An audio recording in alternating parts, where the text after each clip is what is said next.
Maybe one day we'll find out.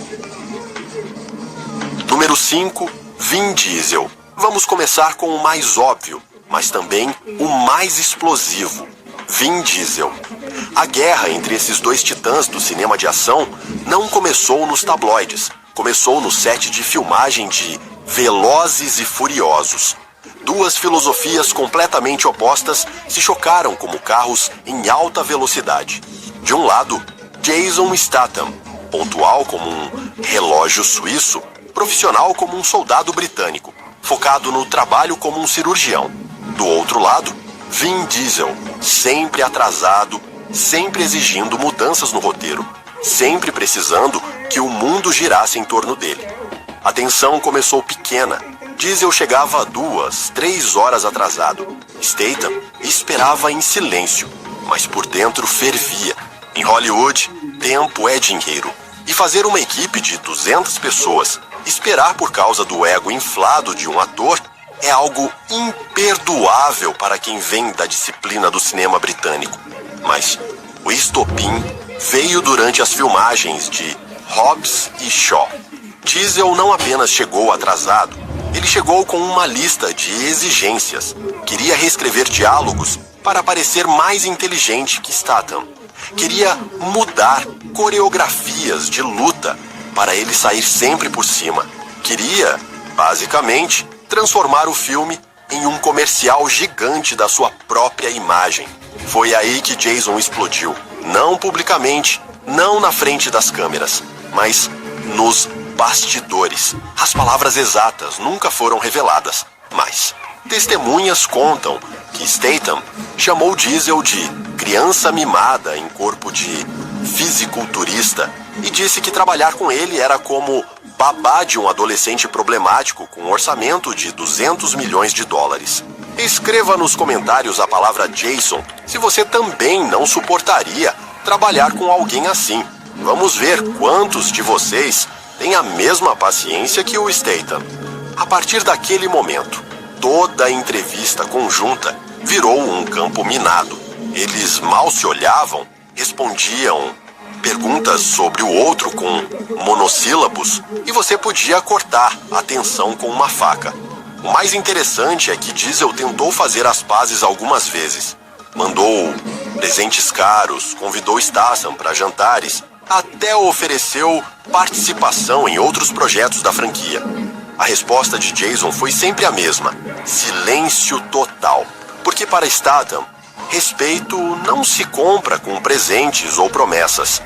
Ou você tem desde o primeiro dia, ou nunca mais terá a chance de demonstrar. Resultado, Statham se recusou a aparecer nos últimos filmes da franquia principal. Quando perguntaram o motivo, sua resposta foi cirúrgica: prefiro trabalhar com profissionais, não com estrelas, que se acham maiores que o filme. Até hoje, 5 anos depois, eles não trocaram uma palavra sequer. R$1. Com apenas R$1 você já começa a se divertir na UXBet. E tem mais. Você sabia que com apenas 10 centavos você já pode começar a se divertir? Número 4.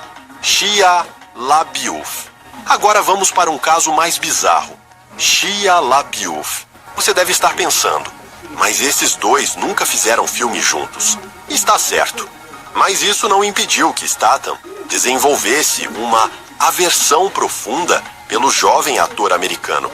A história começa em 2018, quando os estúdios estavam desenvolvendo um thriller psicológico chamado Mind Games. O projeto era ambicioso. 2 homens presos em um bunker subterrâneo, forçados a enfrentar seus demônios internos enquanto tentam escapar.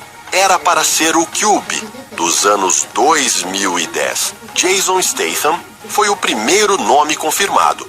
LaBeouf veio em seguida, recomendado pelo diretor que queria explorar o lado mais introspectivo do cinema de ação. O problema começou na primeira reunião de pré-produção. LaBeouf chegou diferente.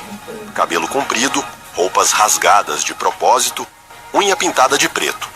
Não cumprimentou ninguém, se sentou no chão em posição de lótus e disse que só responderia pelo nome do personagem, Michael.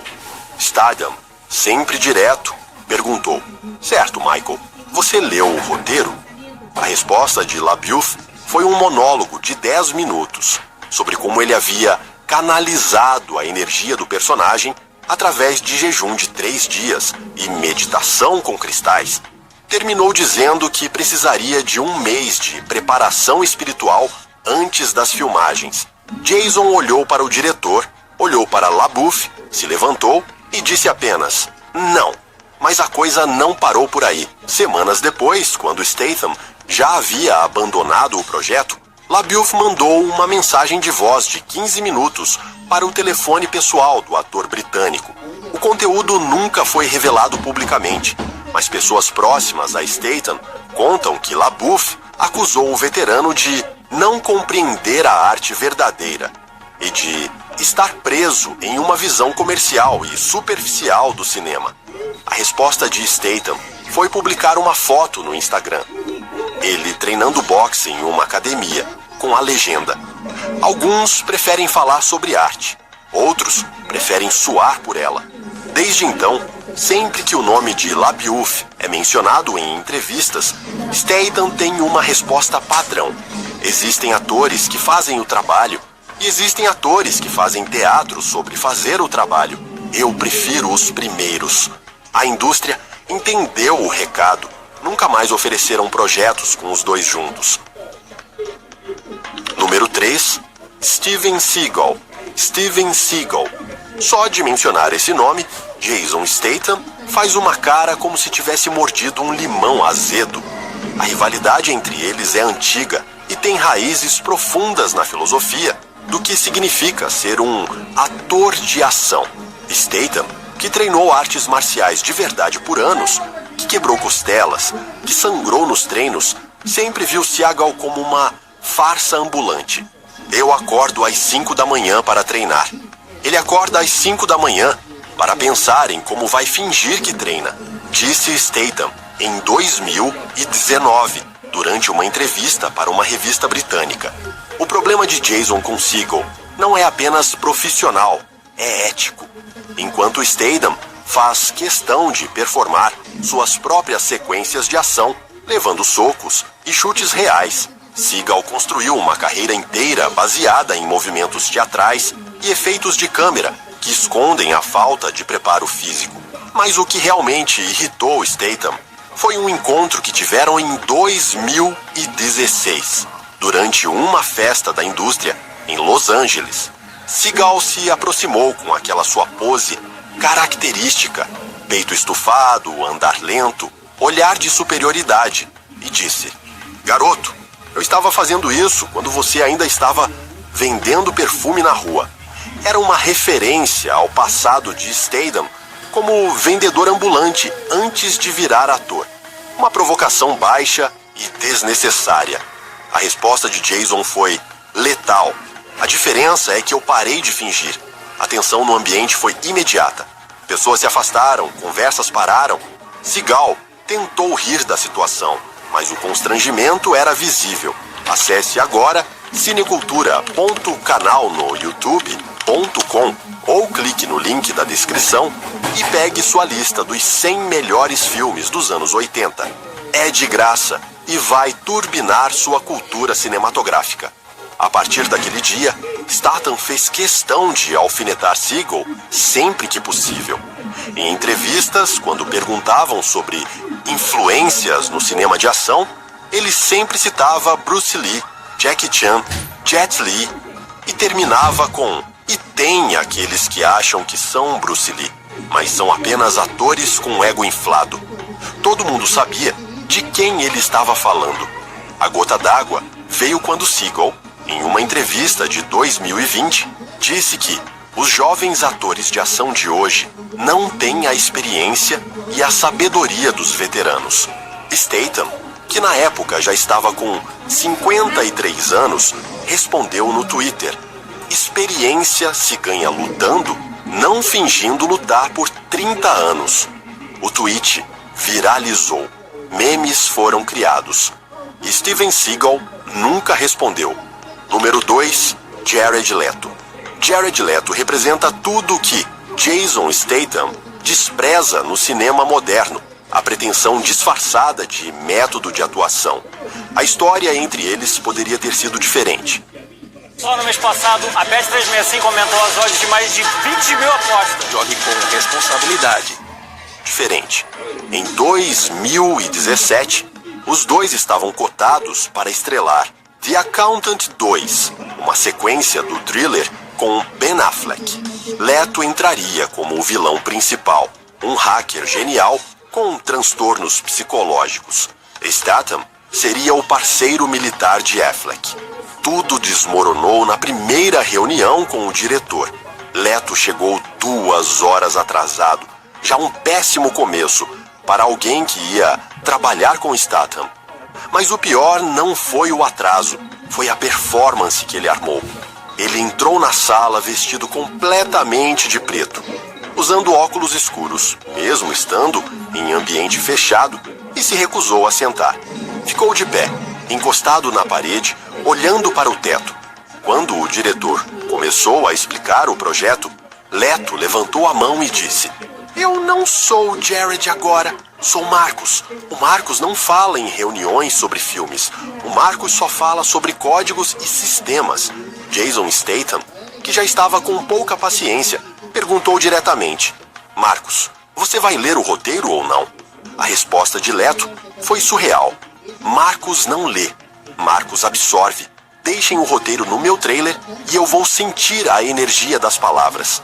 Foi nesse momento que Statham se levantou, olhou para o diretor e disse: "Ou ele para com essa palhaçada, ou eu saio agora." Leto, ainda no personagem, respondeu: "A energia negativa está interferindo no processo criativo do Marcos." Jason não disse mais nada. Pegou suas coisas e saiu. No corredor, foi direto ao produtor e deu um ultimato: ou ele ou eu, escolham. O estúdio tentou mediar, ofereceu mais dinheiro para Statham, prometeu que Leto se comportaria melhor. A resposta foi categórica: "Não trabalho com pessoas que precisam de um psiquiatra só para ler um roteiro." Clique no link da descrição agora e se inscreva no canal. Você não pode perder os próximos vídeos sobre os bastidores sombrios de Hollywood. O projeto foi cancelado 3 semanas depois. Oficialmente, por diferenças criativas. Na verdade, porque nenhum outro ator A-list quis trabalhar com Leto depois que a história vazou nos bastidores. Desde então, Statham é implacável quando falam de método de atuação. Existe diferença entre mergulhar no personagem e se perder na própria loucura. Disse em 2021. Bons atores sabem a diferença. Número 1. Mark Wahlberg. E chegamos ao número 1. O ator que Jason Statham mais odeia trabalhar. Mark Wahlberg. E isso pode surpreender muita gente, porque os dois fizeram The Italian Job juntos em 2003. Um filme que foi sucesso e que muitos consideram um clássico moderno. Mas foi exatamente durante essas filmagens que Statham descobriu que nunca mais queria dividir um set com Wahlberg. O problema não foi uma briga específica ou um conflito direto. Foi algo pior. A percepção gradual de que Mark Wahlberg é tudo aquilo que Jason Statham considera falso no mundo do entretenimento. Durante as 12 semanas de filmagem de The Italian Job, Statham observou Wahlberg transformar cada dia de trabalho em uma oportunidade de negócios. Ele chegava no set já falando no celular sobre suas empresas e interrompia ensaios para atender ligações sobre a rede de restaurantes Wahlburgers. Usava o horário de almoço para gravar vídeos promocionais dos seus suplementos. Ele não estava fazendo um filme, disse Statham anos depois. Ele estava usando o filme como escritório móvel para tocar seus outros negócios. Mas o que realmente irritou Jason foi a hipocrisia. Wahlberg vendia a imagem de cara simples de Boston que nunca esqueceu suas raízes. Mas chegava no set de helicóptero particular e tinha um trailer maior que algumas casas. O momento mais constrangedor veio durante uma cena em que os dois precisavam trabalhar juntos para desarmar uma bomba. A sequência exigia concentração total e várias repetições para acertar o timing. No meio da quinta tentativa, o celular de Wahlberg tocou. Ele parou tudo, atendeu e ficou 20 minutos falando sobre uma campanha publicitária para uma marca de água. A equipe técnica esperou, os outros atores esperaram, Jason Statham esperou, mas internamente tomou uma decisão: nunca mais. Após o filme, os estúdios tentaram reunir a dupla em outros projetos. The Italian Job 2 foi discutido por anos. Statham sempre recusou, sem explicar o motivo. Até 2019, quando finalmente falou abertamente: Mark é talentoso, isso eu não nego. Mas ele transformou a arte em linha de produção. Para ele, fazer filme é apenas mais uma forma de ganhar dinheiro e promover a marca pessoal. Eu ainda acredito que cinema é sobre contar histórias, não sobre vender hambúrguer. Transforme seu celular Android em maquininha com